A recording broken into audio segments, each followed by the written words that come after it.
Bismillahirrahmanirrahim. Alhamdulillahirabbil alamin. Wal 'aqibatu lil muttaqin wa la 'udwana illa 'alal zalimin. Wa asyhadu an la ilaha illallah wahdahu la syarikalah wa asyhadu anna Muhammadan abduhu wa rasuluh. Amma ba'd.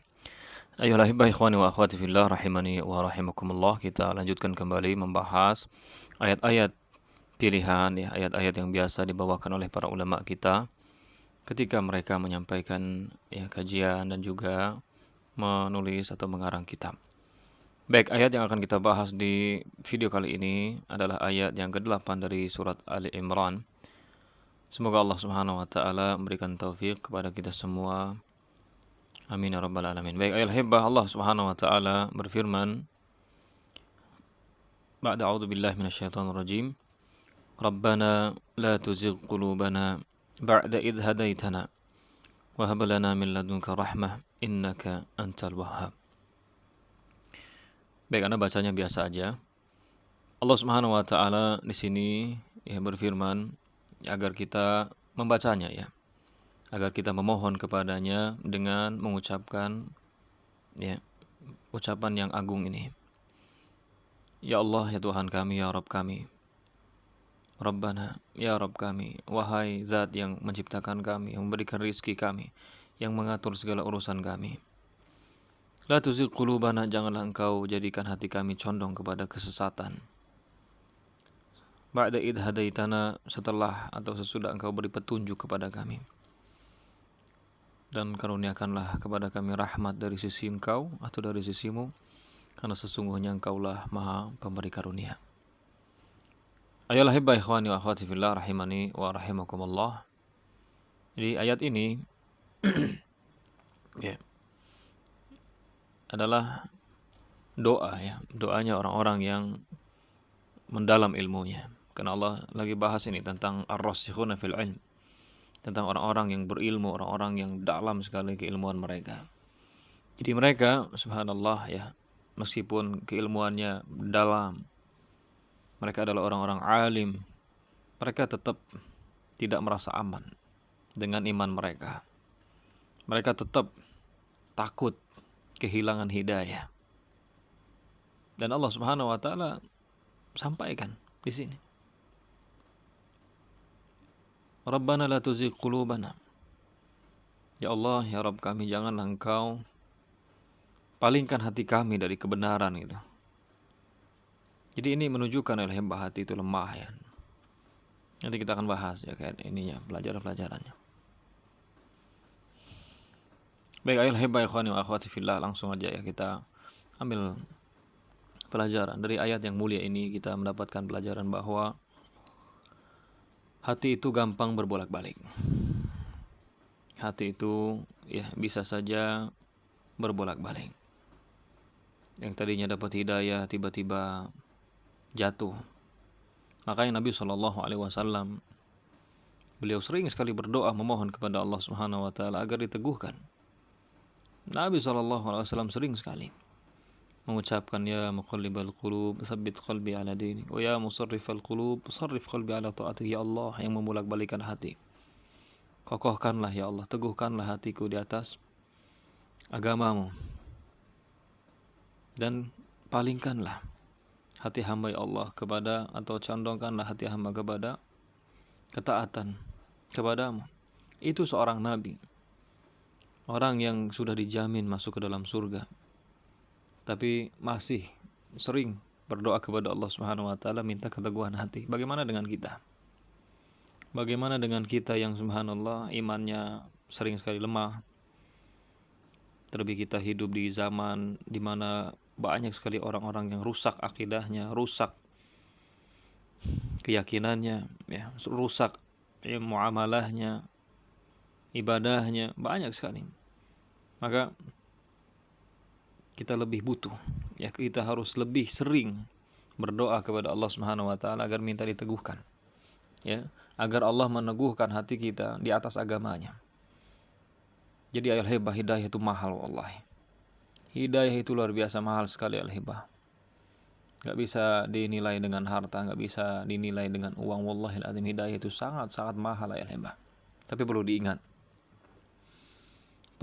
setelah kita dapat hidayah, ya Allah berikan anugerah besar ini, kita harus ingat juga bahwa hidayah itu bisa juga hilang. Hidayah itu bisa juga hilang. Dari ayat ini Allah katakan kan, Rabbana la tuzigh qulubana ba'da idh hadaitana. Ya Allah, janganlah Engkau palingkan hati kami, condongkan hati kami kepada kesesatan setelah Engkau berikan hidayah. Berarti ada orang-orang yang dia dapat hidayah, dia dikasih petunjuk, tapi hatinya berpaling. Setelah itu dia meninggalkan hidayah, dia meninggalkan Allah Subhanahu wa Ta'ala yang tadinya serius, yang tadinya semangat, dia menjauh dari agama Allah Subhanahu wa Ta'ala. Ada berdasarkan ayat ini. Jadi hidayah itu bisa aja hilang. Makanya jangan sampai kita merasa aman mentang-mentang udah lama ngaji gitu ya. Enggak. Jangan merasa aman gara-gara kita udah lama ngaji. Banyak yang jatuh kita dapati. Orang-orang yang sudah meninggalkan hidayah ini, manhaj yang hak ini. Oleh karena itu kita terus mohon kepada Allah. Hati itu gampang berbolak-balik. Dan dari sini kita mendapatkan pelajaran bahwa orang yang berilmu, yang betul-betul berilmu, justru adalah orang yang paling takut menyimpang, paling takut tersesat. Jadi semakin seseorang berilmu, semakin seseorang mendalam keilmuannya, maka dia akan semakin sadar betapa rawannya iman. Dia semakin takut, semakin khawatir terhadap dirinya.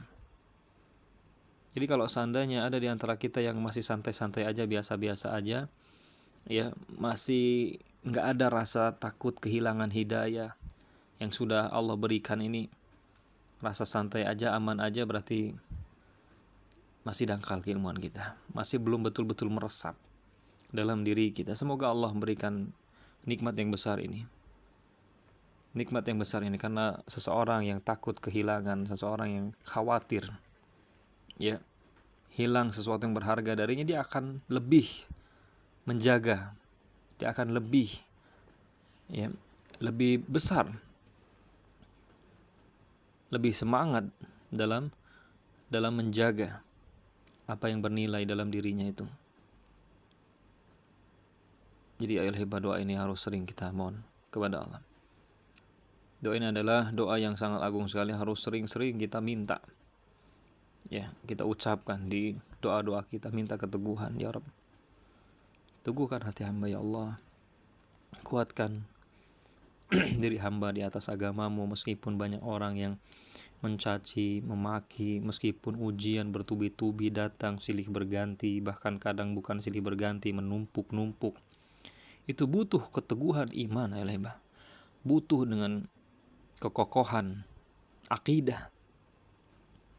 Wallahil azim. Jadi minta sama Allah agar Allah Subhanahu wa Ta'ala selalu menjaga keistiqomahan kita. Di samping kita minta ya Allah, ada solusi atau ada cara yang lain juga ya, kita belajar terus.